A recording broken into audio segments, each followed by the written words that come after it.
It's time for another Dice Tower review with the Chief, Bart Brunsheen.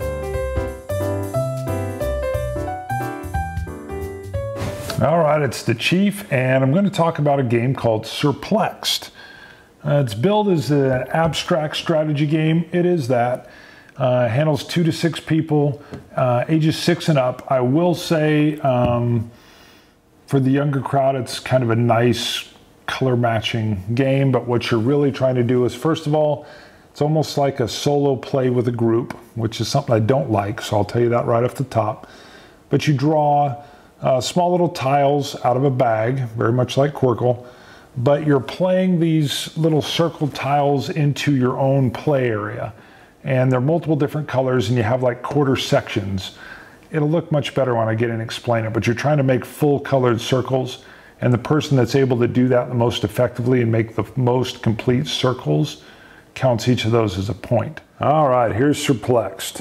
You're gonna get the same kind of gusseted bag that you'll get from some of the Quirkle games, which is handy. Of course, it makes it sit nice and pretty. All right, everybody gets to draw one tile out of the bag, and this will be their starting tile, basically their starting board. Now, they're the only ones playing in to this colored tile. Players then draw out 2 more tiles. They're not supposed to look at them.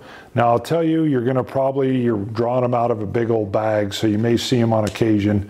You're just supposed to flip them over, not look at them until everybody's got their tiles. Once everybody has their tiles, then you pick one of the 2, you play it into the one that you've already got on the table. So let's say I wanted to match, this would be perfect. I'm working in both my orange and my red, and once everybody's played in their tile, this one stays down. You simply draw in, refill back to 2, and you then choose which one of these you're going to go with next. So clearly I would be working along this lines, and that just repeats itself. Once everybody's down, you end up with 2 again, and this one's going to pose me a little bit of a problem. All right, I go ahead and I've made my first circle of orange, but I've totally killed off my red over here, but I've got a potential blue on either side and my red. So you can see this is going to build in its own area. And at the end of the game, we're just going to count how many completed circles I have on my play area. Multiple different colors, as long as they're all the same color quarters that make up a full colored circle. And whoever has the most of full circles wins the game. So you can see it's a little light. It moves fast.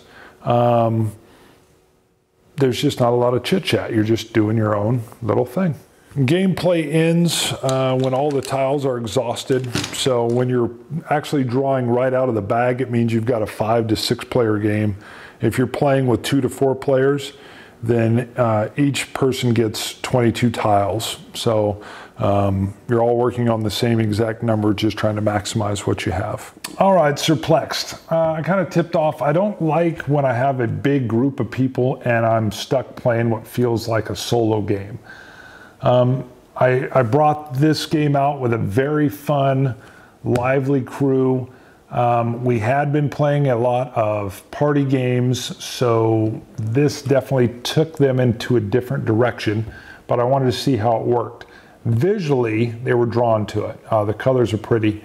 Once I explained gameplay, they had no problem understanding it, but when we started to play, a real lively, loud, fun group turned into this quiet, cerebral, all you really heard was the clicking of the tiles and everybody kind of maximizing what they were doing on their own play area.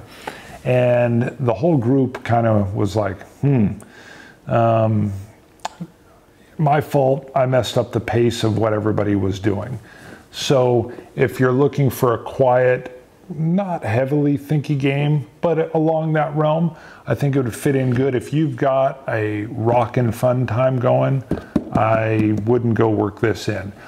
I'm not a designer, hello, everybody knows that, but one thing that I would have liked with this, and a couple other people mentioned, If we would have been playing into a group area, similar to Quirkle, all right, I know this game's from the same person that designed Quirkle, but if we were playing into a group area and let's say everybody's tiles, the back of their tiles was like a unique color to their own, but it couldn't be seen once they were played out on the board because it was the underside.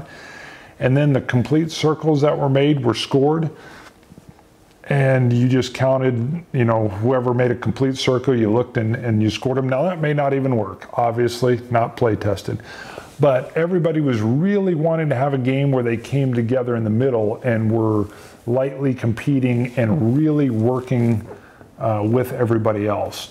Again, my idea may not even hit it. I don't know. You'd have to make sure the circles and the pieces were all kind of fair and matched up and were just drawn randomly. If I had any criticism, it would be that.